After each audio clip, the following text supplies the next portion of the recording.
Okay, everybody, here it is, Thursday morning of our Blue Mountains Campout. It's just been amazing so far. We've just had the best time. We're going to have our little morning meeting. I don't really know if everybody has anything to share. We've had some great experiences that may or may not have been Bigfoot related that we're going to discuss. And yeah, let's get started. So, Debbie? Well, yesterday afternoon, I walked up back behind the barn to sit and whatnot. But when I was going up, I heard a couple wood knocks.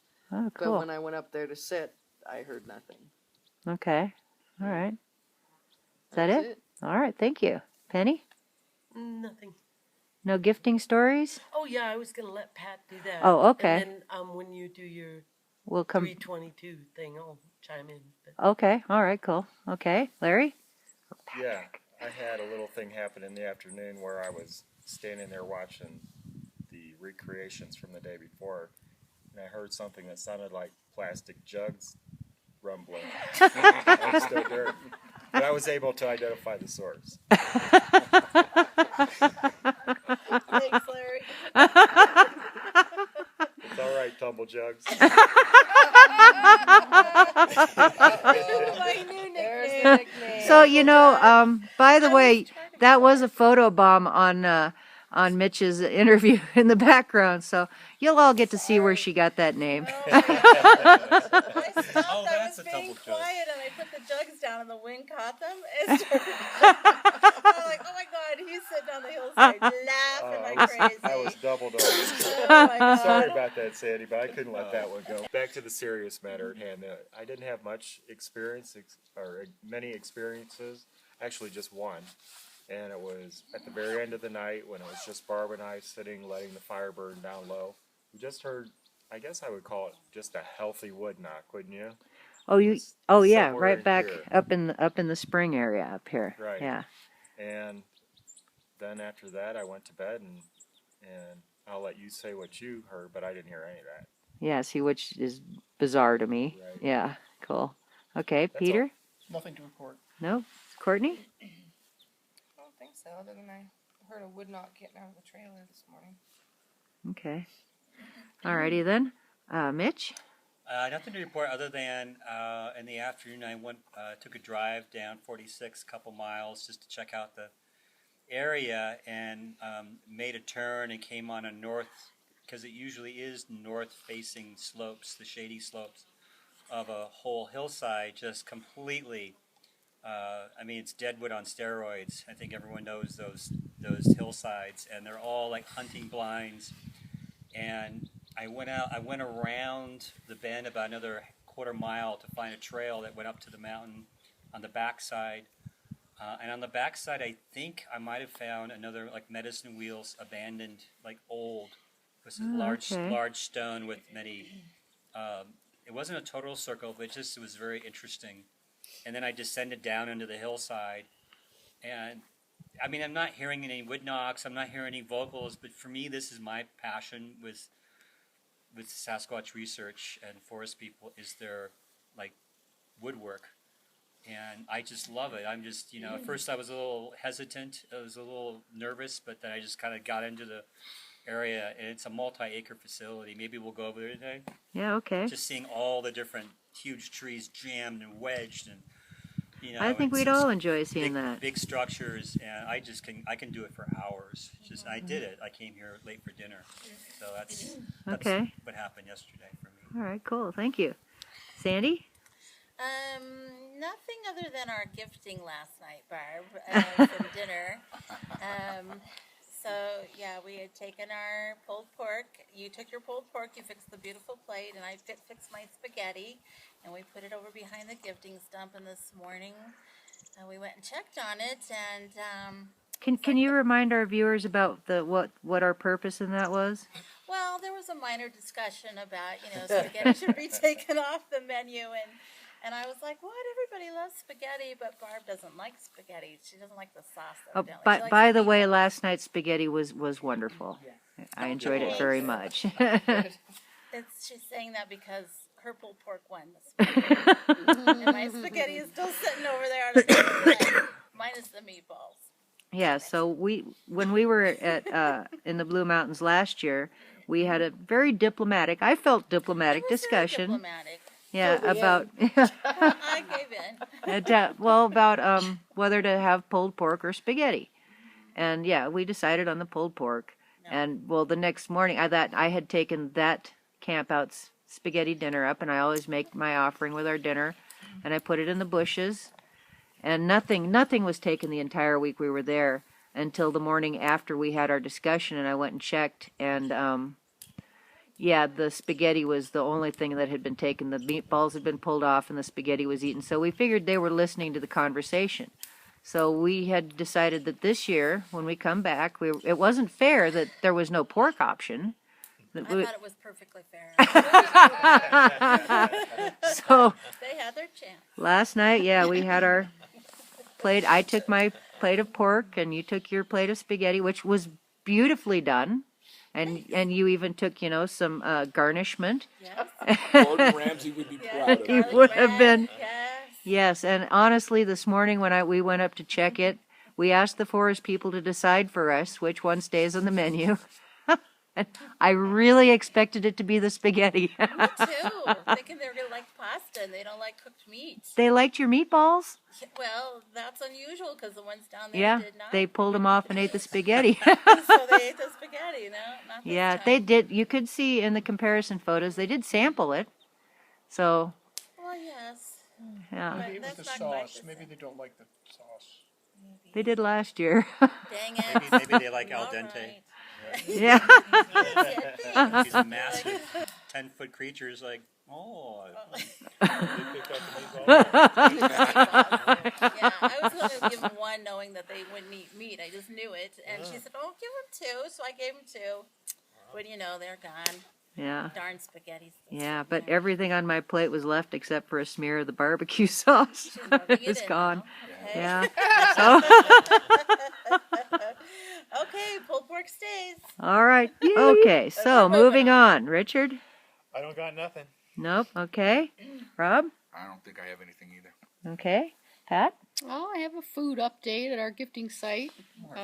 We get hit all the time, sometimes twice a day, so it's hard to keep track. But the latest thing that we put up there was a package of tuna fish, and we found that on the ground, ripped open, like a big slice across it.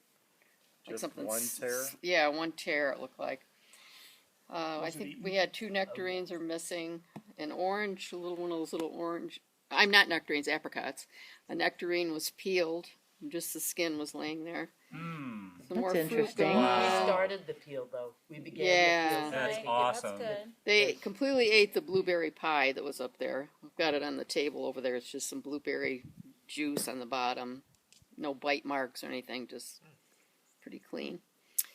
So we restocked with half a watermelon and half a pie last night. We have to start rationing because we only brought 3 pies. And they, of course, love those the most. We're going to go up there this morning and find out what happened. We'll have some more Peanut butter fruit. jar with The sticky peanut stuff. butter jar that had a stick in it yesterday was half empty. So we left it there. And when we went back and checked on it, the lid from the original thing was on the ground, but the peanut butter gone. We couldn't even find the jar.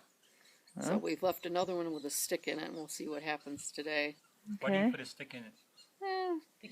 So they can figure Utensil. out how to dip into it and One see if they time use I a tool. went to Debbie and Lee's gifting spot down there, and and they gave me the jar as kind of a token thing. It's in Alaska now, but you could tell where they had taken a stick like that and kept going, and it's mostly empty. It's just residue and goo. So we thought the stick might help them, instead of a finger thing, Yeah. which it's nice to see fingers. But anyhow, the stick worked. Do you leave your jars off? All your jars off or on? In Greenwater, we leave them just right from the store. We don't even open them or loosen them or anything. But we did loosen them up here because we don't think these forest people around here know what a jar is. Yeah. So we loosened it. Okay. Just to get them going. on Even the mason concept. jars. Can you tell if they're being taken during the day or is it mostly at night? Can you tell at all? Both. Both here, Both. it's been both because we're here enough to be able to check twice a day. Yeah. Like we'll go up now and it'll be hit. We'll restock, and if we check before dark to go put more food in, it'll be gone again. And what do you do with other campers who are envious of your activity because their own gifting sites haven't been touched for 5 days? 4 days? So you better move it Do I because pay you for lessons on gifting? Can This is the loser you side become of my the gifting? Oh, oh. Can you become my gifting mentors? I can give you some hints. Yeah. Wow. But I like the idea of putting jars and keeping them. I put them on as tight as I can get Right. them, so that you can Exactly. pretty much tell you need an opposable thumb to get them off. Rolls out everything else. Gotta be in a jar. My Yeah. husband keeps saying, "Oh, there's some hippies living in the woods," you know. And I said, Yeah, okay. "You know there aren't." Yeah. Yeah, they, They left yesterday. The hippies left yesterday. Oh yeah, well, I'm sure they weren't eating our No, they're food. hipsters. No. So anyhow, that's all I have to report. We'll just see what happens in about an hour. okay, all right, cool. Back up there. Okay, so I got some stuff to share from last night, but before we get to that, I think Larry and I need to go over some things from yesterday a little bit with what we were thinking was a UFO at the time. Right. You know, when we were sitting here just on this side of the fire pit ring, we saw what we thought was a UFO, like go from there back behind these trees very slowly. It looked like just a little white moon. It stopped right about in there, you know, and we waited for it. We sat here going, okay, now what? And you could see it was still there, but it wasn't going anywhere. And then it came out to the edge, and then it just kind of dropped and was gone. And at the time, you know, it was dark, and we really had no depth perception. So we were thinking UFO, but after, you know, looking at it and looking at those trees and thinking about it, I think we're kind of leaning more toward orbs. Yeah. I think Or the orb. last time we talked about it in the morning meeting, we were calling it a UFO. Yeah. But the longer we sat here and looked at that area where we saw it, at least I realized it was much closer to Yeah. the ground. Yeah, I think it was just on the other side of these Yeah. trees rather than being something that was much bigger in the distance. So Yeah. whatever it was, I'm comfortable saying that it was more like an orb because it was that Yeah. much closer. It wasn't up in the sky; it was down in the treetops. Yeah, and you concur, Courtney? Yeah, I do too. Okay. Ambient glow around it. I think No. you said. Not really. It wasn't projecting any light onto anything. The thing was that it was almost like it was waiting for us to see it, and then it got back there and kind of hovered for a while thinking about what it's going to do next. Because we were waiting, watching it, going, well, it's still there. Yeah, we could see it's still there behind the tree, and then it just finally made up its mind, I guess, and came out and dropped away. Before So- it even went behind the trees, it was going. I wouldn't say at a good clip, but it was going at a speed, and right before it got to the tree, it like slowed down Yeah. to look at us before it went behind the tree. Like it was cruising by, and oh, there's somebody down there. Yeah. And then it went in behind the tree and did its thing, and then came out the other side. Yeah, so now something in the distance isn't really going to do that. It's not going to be aware of the trees between us and it and the view being blocked. And that and the way that our attention was drawn out of the conversation to look that way in the first place. We'd have never seen it if we hadn't, for the first time in the night, just suddenly started hearing noises that made us turn around and look. You know, it would have happened and we'd have just kept talking without ever any clue it had been there. So I think that's really interesting. It makes me think that it wasn't distant, it was actually close, and it was most likely an orb. I agree. Yeah. Okay, so moving on to what we experienced by the fire here last night. So Sam did a little concert for everybody, which was lovely. It was wonderful. And then one by one, everybody kind of headed off, and it got down to Larry and me, and I think Sam and Rob were the last people here. And it was quiet. There was no activity around camp. It was one of those nights, you know, some nights it's like you can hear scurrying, you can hear sticks breaking, you can hear movement. This wasn't one of those nights. It was quiet. There was no sign anything was around until we got down to just pretty much you and me, I think. Yeah, and we started hearing a few things. There was the stick break, and, you know, I thought I heard maybe like footsteps in the mud a couple of times. And then just as we're getting ready to go to bed, we started hearing between the buildings over here again, there was some very distinct rustling, rubbing type sounds. And I was thinking, oh, you know, we've got a garbage bag back there. I wonder, you know, something's getting into it. I didn't, you know, want to just run over there and see. You know, I wanted to be very respectful in how we checked this because I was concerned about the garbage. I just turned my flashlight onto the red light and just aimed it directly at the ground. And I just walked over to the corner of the building and like held my arm out with the flashlight over the garbage bag and went, nope, it's intact, all is well. So at that point, I think you went to your tent. Yes. Yeah. And I went up to the potty house, came back, and I went into the cabin here to get a cookie to take to my tent. And while I'm in the kitchen, which is one more thing happened before I say that. I every time I forget this. While we were still sitting here, I was facing this way. Everybody else was facing that way. In mid-sentence, this window on the corner here, gosh, I can't see the screen, so I hope I'm pointing right. The window on the corner, the bottom 3 panes were blocked out by a black shape walked across. And at the time, I couldn't tell if it was the inside or the outside, if somebody had walked and blocked the light. So I said, Sam, is somebody in the house? He said, no, nobody's in there. So that was a bit of a mystery. So then it was after that, after everybody left, we checked the garbage and all that. So then Larry goes to bed. I went in to get my cookie, and the 2 windows are where the kitchen is. You can see the windows are open. I'm right inside there, and something starts scratching the wall, or not, tapping the wall right underneath the window. Okay, well, that's a little weird. Tap, tap, tap, tap, tap. So I come out, and inside the porch here, there's a door. I came out, and I could hear something rubbing on the screen. Okay, well, maybe I've got a mouse trapped in there. Maybe he's panicking and scratching, so very carefully I shine my light on the table that's in there, and around the floor, there's nothing there. So I step outside, and the rubbing sound stops, and I'm looking at our garbage can. I shine my light all around the corner. There's nothing there. Okay, so all right, well, that's weird. So from there, I just go down to my tent, which is right down here. I go in, I get into my sleeping bag, and I'm all comfy, and I pick up my iPod to check some messages.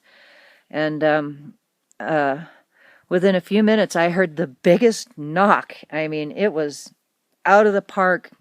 Baseball bat, biggest baseball bat on earth hit the biggest tree. I mean, it was big, and it was like right here, right in camp. And I'm like, oh my gosh, and I checked the pod, it's 3:22 in the morning, and it's like, where's my notebook? Oh, dang, it's in the chair. Okay, I'm never going to remember this. I'm too tired. And, the iPod, I could just make a message. So I did that so I wouldn't forget. So then, this morning, I discovered Larry was actually awake when it happened. He heard me turn the pod on. You walk to your tent, get in your tent, and turn your iPod on because the music played, or the background. Yeah, the volume was up and it played for just a second, and then the huge knock, and didn't hear a thing. Nothing. Wide awake, and you can show them how close our tents are later on. Yeah, like what, 50 feet? Right. And I was wide awake. I heard the music, and you said it happened right after. Right after I turned that down. Yeah. So I wasn't even asleep yet. Nothing. Yeah, and I mean, I was stunned at the close proximity and the volume and the power behind this massive wood knock that was just right here in camp, and you didn't hear it. Nope. All right, well, that's kind of weird. So, but it's very similar to when we were here last year, and there were 10 people on the road down here, and you looked up and said, "Oh, there's a hiker." Oh, we all looked up, and the only people that saw anything was you and Sandy, and between the 2 of you, you saw 2 different things. Right. So it just goes to show that when you have an experience, you're going to see or hear or smell, you're going to experience what they want you to experience. Yeah, and only the people they want to experience it will. So, well, I hope you get a knock sometime today. Well, I did get that healthy one we had before we broke for camp. So yeah. That works for me. You're good? All right, cool. Okay. Very good. Okay, anybody else? Anything you'd like to share? Me. Okay, what would you like to say, Striker? The only thing that is, once we are on the mountain, right behind me, I heard the breaking sticks stomping. Ah. No, Is that on your hike? no, like on the mountain. On the medicine wheel? Are you talking about the medicine wheel? Yeah. Ah, okay. Oh, very nice. Mm-hmm. Was that last night when we were up there after dark? It was the day before, I think. Oh, the day before? Yeah. Oh, okay. And he heard stick crunching behind. He was in the circle and he heard stick crunching behind him, and he heard footsteps behind him. Oh, yes, he was telling Outside about the that. circle. You, Outside. You were were outside? the circle? I'm Yeah. sorry. And then Okay. he looked behind him and there was nothing there. Oh, cool. So he shared that with you? Yeah, he did. Oh, how sweet. We're buds. Aw. Well, thank you for sharing, Stryker. I do make the best peanut butter jellies. No, just peanut butter. But it getting stale now. Cool. Okay. Well, I guess that finishes it up here. And, well, fingers crossed. It's going to be an amazing day. We're going to have more wonderful things to share. And we're wrapping up our meeting. Can't wait to see what's going to happen next. Woo! Yay. Thanks, everybody. Okay. So, our campers have been doing, their own gifting and trying their own experiments. And Courtney's had some pretty interesting activity here with her stuff. Go ahead and tell us about it. So yesterday when we were doing the reenactments at the end, I saw the wildflowers, so I went up and I got one of each kind that I could find, and I even picked some wheat to put in the middle. And I brought it back and I made a little bouquet, tied it up with a piece of string, and I set it right here. And then this morning, I came back out to check to see if it had been taken or moved, and they were gone. Yeah, you came back pretty Yeah, stoked. I was excited. They took the bouquet. And then I just came back out here. I wasn't looking for that. I just came walking up with Stryker, and I came up here, and they were stuck in between there. So they were taken and returned. Look at that. So they're actually jammed Split. onto this branch and brought back. And this is exactly your bouquet. Yeah. Did they add anything to it, or has it changed at all? Look at it all. I don't Wow. think so. That's really cool. Very neat. And this is just behind where we have the guard station here, and right here, it's kind of hard to see in the shadows, is where Sandy and I have been sharing our meals. And that's how you left them. Yep. They were taken and put back here. They're still jammed on there. That's really awesome. Well, congratulations. Are you going to keep them now? Yeah, probably. Yeah. I'll probably dry them out. Yeah, it's a Hang 'em beautiful upside bouquet. I saw you putting it together and it was gorgeous. So, isn't that special? It was Right jammed. on. See, like that. Onto the branch over there. It started there, and then we just found So it got moved from there to there. Yeah. Yeah, it Walked disappeared. by. It was gone this morning. Because I came back and I was like, oh my gosh, it's gone. I told Barb and a couple other people were down there. Wow. That's cool. And there was no mistaking where it was. No, I mean, no, 'cause you I know where could- you put it. Yeah. And I definitely didn't. And it's not like they fell over there. Yeah. I looked, actually. Wow. I did Yeah, look this literally morning. parted and jammed on there. That's so cool. Acknowledgement. Dry them. Hang them upside down. Ah, I'm so tickled. Congratulations. Yes. So you're going to have to put Can that put with it your with my twisted stick. stick. Yeah. Very cool. Right on. Oh, I can hardly wait to see what's going to happen next. Decorations. Yeah. Cool. I feel it, baby. Squatchy hands been on this. Oh, feel the vibration.